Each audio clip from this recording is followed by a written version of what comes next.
DealQuest community, I'm excited to bring you another solo cast. I was doing a lot of thinking, recording this not long after I got back from the Middle East. This will release probably a couple of months later, but in April into May of this year of 2023, I spent time in the Middle East. I was in Israel, in Jerusalem. I was in the West Bank, in various cities, including doing some homestays with Palestinian families.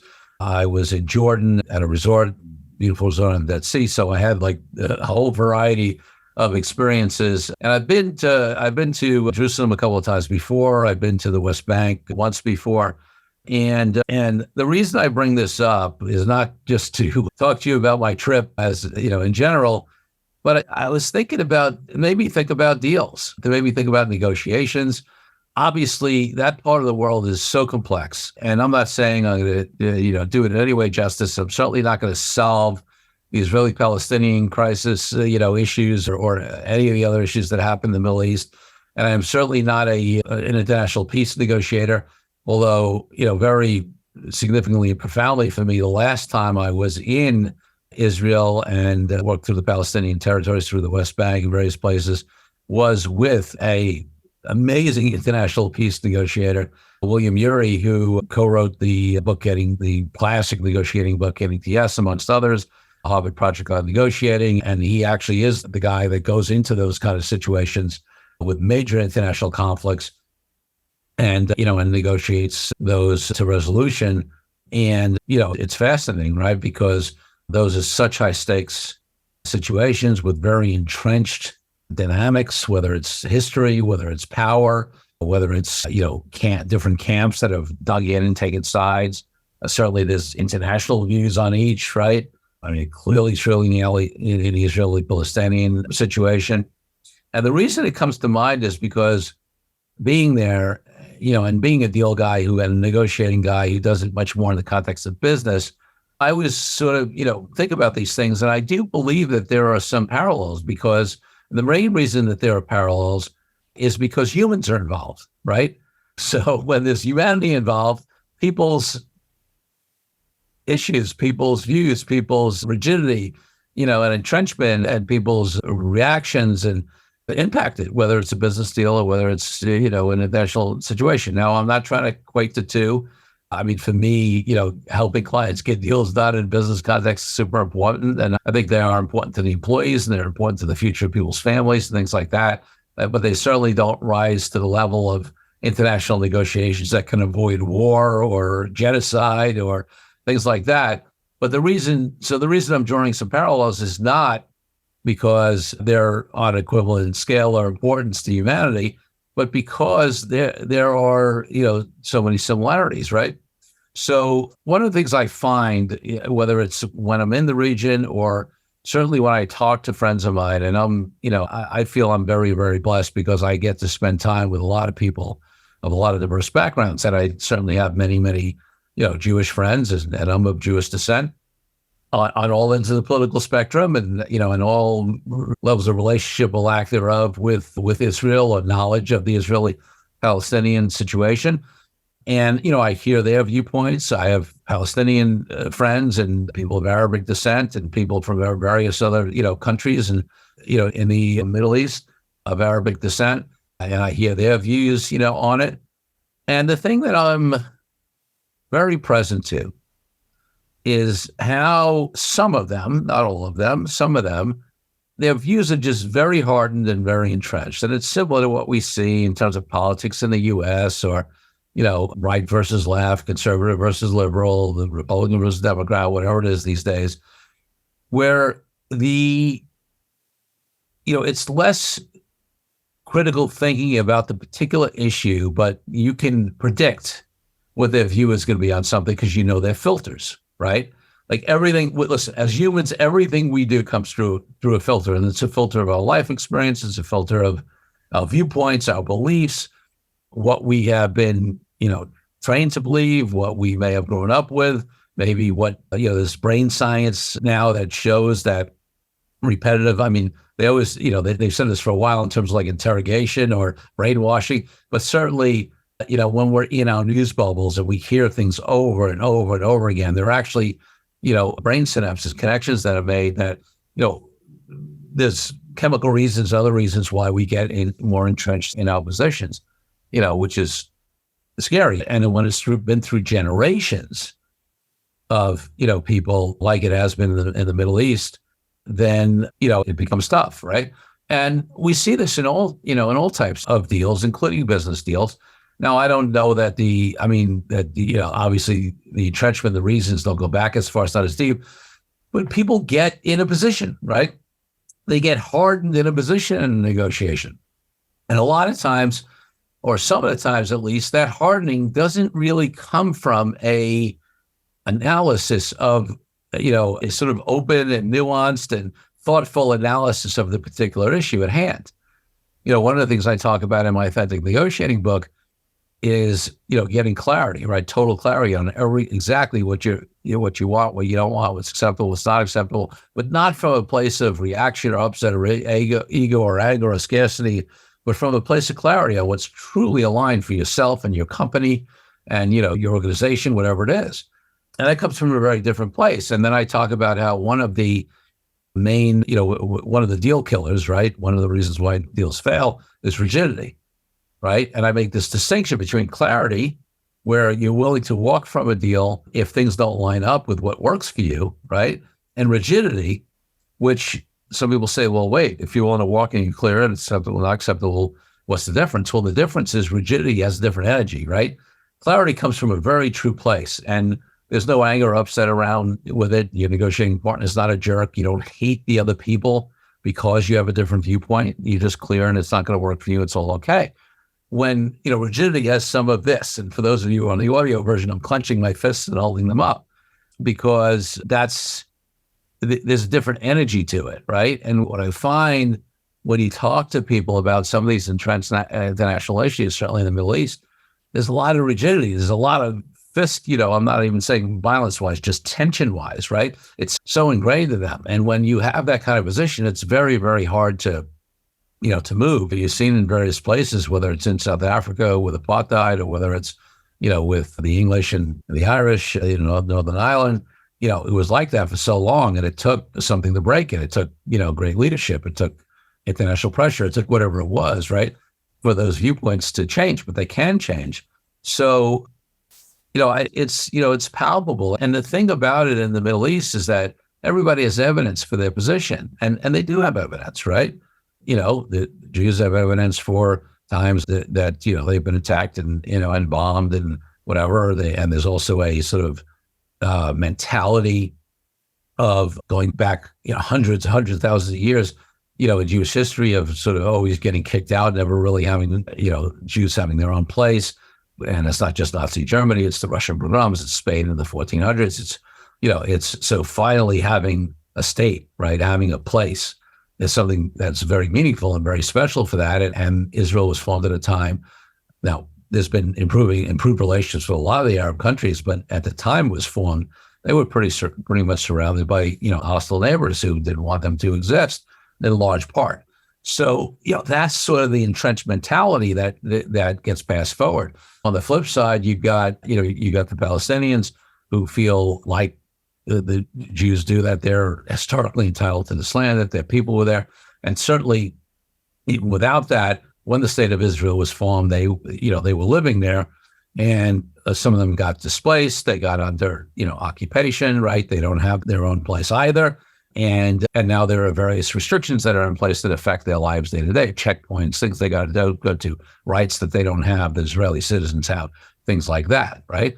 Now, I want to make clear here, I don't want anybody who has strong opinions on the particular issue of the Israelis and Palestinians, to attack me here. I am not saying I'm making any comprehensive or even, fully thought out, view of that particular crisis. I'm just trying to set up at a very, high level, the, some of the things that have people feel the way they do and feel passionate about it and feel entrenched about it and have evidence in their minds of the rightness of their position, because that's what is the commonality that happens sometimes in a negotiation, even a business negotiation, for a deal or any other kind of negotiation that comes from, other places. And again, not at an equivalent level, but that same sort of human nature, right? To take certain things, to have certain filters through which we see things, sometimes that prevent us to have the ability to look at things anew and try to get past, by the past and come up with creative new solutions.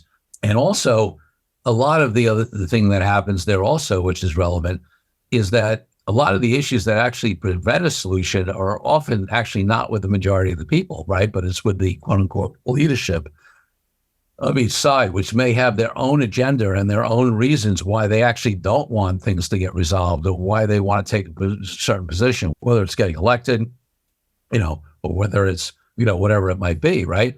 And that happens in business as well, right? Sometimes there are folks who have their own agenda, right? Where they are, looking to sabotage a situation, right? You might have leadership that says, hey, let's get these two companies together. Let's do a joint venture, a merger, or an acquisition. And, maybe there's somebody on the team that feels threatened by that because they may lose their job or position, or they're worried about what's going to happen. And maybe they find ways to sabotage. So, part of the other thing that's true in human nature and any kind of negotiation or deal, whether it's, very significant international things or deals, is that people's individual agendas as humans and their concerns and their fears and their other issues come into play in deals. And how do you manage that? And how do you recognize that, to say maybe that's not really the best thing for everybody involved, but that may be one person's fear or agenda or issue or things like that. So, so that's one of the other, commonalities. I will say that there are certainly organizations that are really working to try to, break the deadlock there, to find solutions, to work together, to bring people together. And, some of them are trying to be intermediaries, whether it's other countries or whether it's not, NGOs or things like that. And that, the parallel to business negotiations and deals, especially in a dispute situation, because, sometimes maybe the deal, but it happens in all kinds of deals, but certainly maybe the deal is that you're looking to do is to divide a partnership, or a business partnership where there's emotion involved and upset amongst the partners or some other kind of business relationship. And, often it's helpful to have some sort of intermediary, right? I mean, it's not going to be another country or a big NGO, but maybe it's, a mediator, an arbitrator, a trusted, person, somebody who's on the board of advisors, somebody who can give you an objective view and have you step back because your position may be so entrenched, because your viewpoint may be coming through a certain filter that will help facilitate something happening and take a longer term view, or have people step back, be able to take a breath.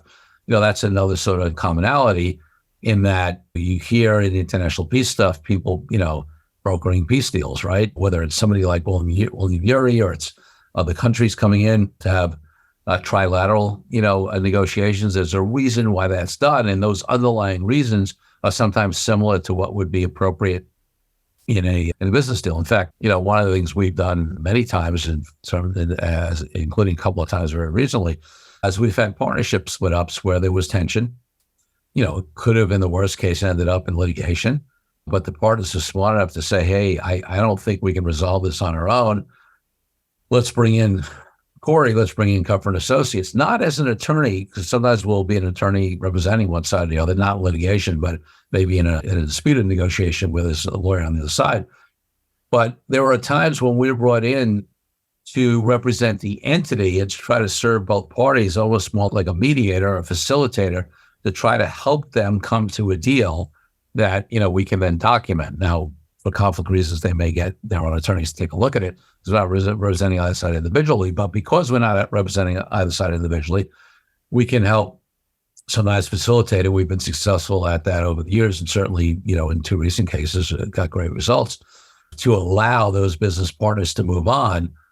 And being that intermediary, being that reasonable voice, being that person that doesn't have a vested interest in either side really can make a difference. And that's why, it works in some business situations. And that's similar to why you have tri-party negotiations or peace negotiators who come and try to, you hear shuttle diplomacy, right? That's sort of going back and forth. I've done that kind of shuttle diplomacy equivalent in business where, sometimes, we speak with all parties on the line, but sometimes we'll go back and forth. In fact, very, very often, in most cases, we did it in these last couple of cases, obviously I'll have a conversation with both or all parties in the beginning because they have to decide to engage us. But then often one of the first things we do is I'll have an individual conversation with each of the partners, right, separately. And with an understanding that I will keep this confidential, that we will not release any of this information that they share with me or their desires or what they want to get out of it, unless and until we have an agreement with them that we will at an appropriate time in the process. But if I don't know what each of them are looking for, what they really want, what their concerns are, then, it's tough to help facilitate it coming together. So in that case, it's not information that they would share with the other side, but sharing it with me as a neutral party with a promise that will be kept confidential until we agree, to reveal it to the other side, makes them more comfortable, and it helps me be able to see how far apart these people really are. What do they really care about? And I can see then the road, to bringing them together. If I don't get that clear information on what they both each want initially through separate discussions, then, it'd be near impossible to help get a deal done because I have no idea where they're going. So the business equivalent of shuttle diplomacy or those high level kind of negotiations. It's interesting to me because this wasn't just sort of an intellectual thing that came up for me to, bring this discussion. Sort of being immersed in deals every day and, in that business world, literally every day, and then going to a place like the Middle East, and you want to talk about being immersed, it's just palpable, right? Everything about the place, is palpable, especially if you spend time with the different communities, right? Not just with one side, or the other. And then the other thing that, is, and I've said this through all my travels, whatever, that I'm so aware of, is that, when we talk about the Israelis or the Palestinians, and we talk, we make these generalizations. Obviously, any generalization is not true. So any assumption we make about a group, and that could be true about a company, it could be true about an industry, a business, certainly about a people, about a culture. None of those peoples and cultures are monolithic. There are different views within them. And very, very often, their desires as individuals are very, very different than what we hear, because what we hear is the quote unquote leadership, right? The politicians, the people that have an agenda. And those are the ones, they're not speaking to the average Palestinian family or Israeli family, or, they're not even talking about the fact that, wait a second, the Palestinians have Palestinian Muslims and Christians, right? And they definitely, amongst them, and even within those particular groups have different views, right? There's not a nuanced thought. There's like supposedly a Palestinian position and an Israeli position, right? But the average person, may have very, very different views. And frankly, a lot of times the average person is not even, they're much more focused on feeding their family and trying to educate their kids and get a good job or whatever. So the reason why I bring it up is that, it's so palpable there. And I certainly have a high desire because, I always talk about my definition of freedom at the end of every one of these podcasts, the guest interviews, right? It's my final question. And one of the things I always say is that my highest ideal in life is freedom. And for me, that means freedom for all people from oppression, everything from that to why I'm an entrepreneur and I haven't, had a boss in decades. So for me, being in a place like that and understanding that there's a tension and fight over freedom, right? Defined differently by different groups, and thinking about, and having it be so palpable, and thinking about, a lot of the answers that I get when I ask that question, and, just being clear that, we have this blessing and privilege to talk about, freedom of being an entrepreneur and, and being able to make decisions and do with what we want, who we want, when we want, or we have the freedom to grow our business or open new businesses or, live where we want or things like that, that is such a gift, right? Because other folks are dealing with much more fundamental issues around freedom and some of the issues that impact just the human nature issues that impact, what we think is important about getting business deals done, so impact much bigger issues that affect people's everyday lives on a day-to-day basis. So I'm an eternal optimist. Whether I'm working on a deal and, I'm always optimistic that deal's going to get done. In fact, we have one closing on Monday that is a year delayed from when it was originally going to close for a number of reasons that were outside our control and to some extent the client's controls. And I kept telling the various of the consultants and other folks on the deals, I really think this deal's going to get done. I really think it's going to close. I still think it's going to close. You still think it's going to close? Yeah, I think it's going to close. And you know what? It's going to close.